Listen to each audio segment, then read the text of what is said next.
Bonjour à tous et bienvenue sur boursicoté.com pour cette nouvelle analyse technique des principales crypto-monnaies faites pour le compte de la page Facebook cryptagora.lu avec une configuration ici qui est venue donc valider le rebond que nous avions constaté ici sur le support des 10 000 $ pour un Bitcoin. Donc suite à ce rebond, de nombreux tests ici, on a connu une phase de hausse avec un Bitcoin donc qui est revenu sur une zone intermédiaire que l'on peut quantifier ici à 11 050 $. Donc cette zone pour l'instant elle fait résistance. D'un point de vue un peu plus global, on a tout de même ici une forte pression sur la bande de Bollinger inférieure avec une moyenne mobile qui pour l'instant ne semble pas s'imposer en tant que résistance. Donc on pourrait ici invalider le suivi de cette impulsion ici baissière qui certes est restée ici sur un support mais qui a quand même marqué une bonne pression ici sur cette crypto-monnaie. Donc si ce rebond ici se transforme en retournement, on pourrait revenir ici sur cette zone de résistance et pourquoi pas la casser pour reprendre ici une dynamique haussière qui est la dynamique de fond, puisque précédemment nous avions un mouvement qui était plutôt haussier. On valide bien ici les anciennes résistances comme support, c'est ce que l'on a eu d'ailleurs avec cette confirmation que la zone des 10 000 $ est désormais un support. Donc si on valide ici une rupture des 11 788 $ pour un Bitcoin, zone d'ailleurs que l'on pourrait presque remonter ici à 12 050, on validera une poursuite de ce mouvement haussier.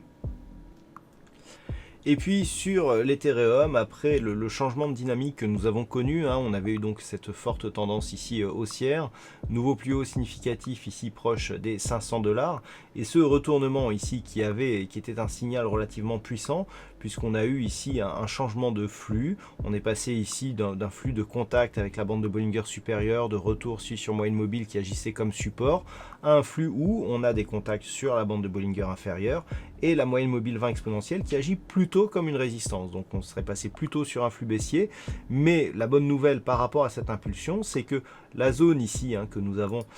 qui se situe à 358 $ pour un Ethereum, qui a été résistance ici à la suite de l'impulsion baissière, depuis ici ce franchissement, elle est redevenue support. Donc c'était une zone que l'on surveillait déjà avant, et si donc les cours parviennent à s'affranchir ici de cette zone qui se situe proche des 390 $ pour un Ethereum, on pourrait bien reprendre ici une dynamique haussière. Alors ce qu'il faut aussi voir, c'est que nous sommes toujours dans une tendance. Je vous rappelle que l'on avait cassé ici ce support, que l'on avait retrouvé ici ce support comme une résistance, que suite à ce mouvement ici, on pouvait craindre que après s'être écarté, on reparte dans une dynamique baissière. C'est un petit peu ce scénario que l'on serait en train pour l'instant d'invalider, mais il faudrait pour cela que les cours, d'un point de vue très court terme, confirme le fait que la moyenne mobile 20 exponentielle ici n'est plus une zone de résistance. Vous voyez sur les deux dernières bougies ici, c'est ce que l'on est en train de confirmer. Si tel était le cas, que l'on n'a pas de cassure des 358 et que l'on marque ici une rupture donc nette des 390 avec cette moyenne mobile qui agit comme support, on pourra viser un retour ici sur une zone des 450 $ pour un Ethereum, et en cas de validation ici de la rupture de cette zone des 490, même presque 500 $ pour un Ethereum, valider une poursuite du mouvement haussier sur cette crypto-monnaie. Voilà donc ce que l'on peut dire sur l'analyse technique de ces principales crypto-monnaies. Je vous souhaite à toutes et à tous un bon week-end et une prochaine analyse technique dès la semaine prochaine, toujours sur la page Facebook cryptagora.lu.